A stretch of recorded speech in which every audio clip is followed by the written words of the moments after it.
مسیح یسوع میں آپ سب کی سلامتی ہو۔ آج جو کلام ہم سیکھیں گے وہ ایک چھوٹی سی کہانی ہے جو ہم متی رسول کی انجیل اس کا 20واں باب اور اس کی پہلی سے آگے آیات میں پڑھتے ہیں، اور وہ کہانی یا وہ تمثیل کچھ ایسے بیان کرتی ہے کیونکہ آسمان کی بادشاہی اس گھر کے مالک کی مانند ہے جو سویرے نکلا تاکہ اپنے پاکستان میں مزدور لگائے، اور اس نے مزدوروں سے 1 دینار روز ٹھہرا کر انہیں اپنا پاکستان میں بھیج دیا۔ پھر پہر دن چڑھے کے قریب نکل کر اس نے اوروں کو بازار میں بیکار کھڑے دیکھا اور ان سے کہا، تم بھی پاکستان میں چلے جاؤ، جو واجب ہے تم کو دے دوں گا۔ بس وہ چلے گئے۔ پھر اس نے دوپہر اور تیسرے پہر کے قریب نکل کر ویسا ہی کیا، اور کوئی 1 گھنٹہ دن رہے، پھر نکل کر اوروں کو کھڑے پایا اور ان سے کہا، تم کیوں یہاں تمام دن بیکار کھڑے رہے؟ انہوں نے اس سے کہا، اس لیے کہ کسی نے ہم کو مزدوری پر نہیں لگایا۔ اس نے ان سے کہا، تم بھی پاکستان میں چلے جاؤ۔ جب شام ہوئی تو پاکستان کے مالک نے اپنے کارندہ سے کہا کہ مزدوروں کو بلا اور پچھنوں سے لے کر پہلوں تک ان کی مزدوری ان کو دے دے۔ جب وہ آئے جو گھنٹہ بھر دن رہے لگے گئے تھے تو ان کو 1 دینار ملا۔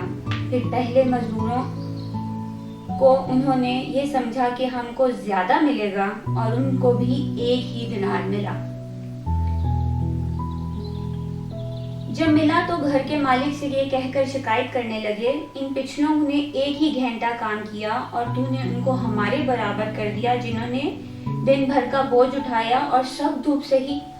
اس نے جواب دے کر ان سے کہا، ایک سے کہا، میاں میں تیرے ساتھ بے انصافی نہیں کرتا، کیا تیرا مجھ سے 1 دینار نہیں ٹھہرا تھا؟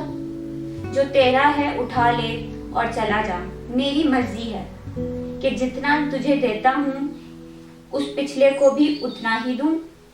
کیا مجھے روا نہیں کہ میں اپنے مال سے جو چاہوں سو کروں؟ یا تو اس لیے کہ میں نیک ہوں بری نظر سے دیکھتا ہوں؟ میرے عزیزو، یہاں پہ ہم 2 چیزوں کو سیکھیں گے۔ اس تمثیل میں یسوع ہمیں سکھانے کی کوشش کر رہا ہے کہ جو پاکستان ہے وہ اس کا ہے، اس کے باپ کا گھر ہے، اور اس کی مرضی ہے، وہ جس کو چاہے جتنا دے۔ اور ہمیں یہاں پہ یسوع یہ سکھاتا ہے کہ ہمیں کسی سے حسد نہیں کرنی۔ ہمیں یہ نہیں کہنا کہ ہم تو اتنے سالوں سے خدا کی خدمت کر رہے ہیں، خدا نے ہمیں اس مقام پہ نہیں پہنچایا، اور یہ انسان تھوڑے ہی دن میں اتنی اونچائیوں پہ چلا گیا ہے۔ یہ ہم فیصلہ نہیں کرتے، یہ یسوع کا فیصلہ ہے، اور اس کی پاک روح کی مرضی، اس کی مرضی ہے وہ اپنا پاک روح جس کو جتنا دے، اور اس کی بخشش ہے اس کا جتنا دل چاہے۔ جیسے یہاں پہ وہ کہتا ہے، میں مالک ہوں اس کا اور یہ میری مرضی ہے، میں تیرے ساتھ بے انصافی نہیں کر رہا۔ وہ کسی کے ساتھ بے انصافی نہیں کرتا۔ ہم جس چیز کے لیے بنائے جاتے ہیں اس چیز کو ہم ریسیو کرتے ہیں، لیکن ہمیں کبھی بھی کسی کی سکسیس کو، کسی کی خوشی کو، کسی کی محنت کے پھل کو، کسی بھی چیز کو دیکھ کے حسد نہیں کرنی، کیونکہ یہاں پہ ہمیں خدا یسوع المسیح سکھاتے ہیں کہ تم حسد مت کرو، تمہیں تمہارا حصہ مل رہا ہے اس سے خوش رہو۔ یہ مت دیکھو کہ یہ تھوڑا ہے یا زیادہ ہے، تم اس پاکستان کا حصہ ہو، یہی بڑی بات ہے۔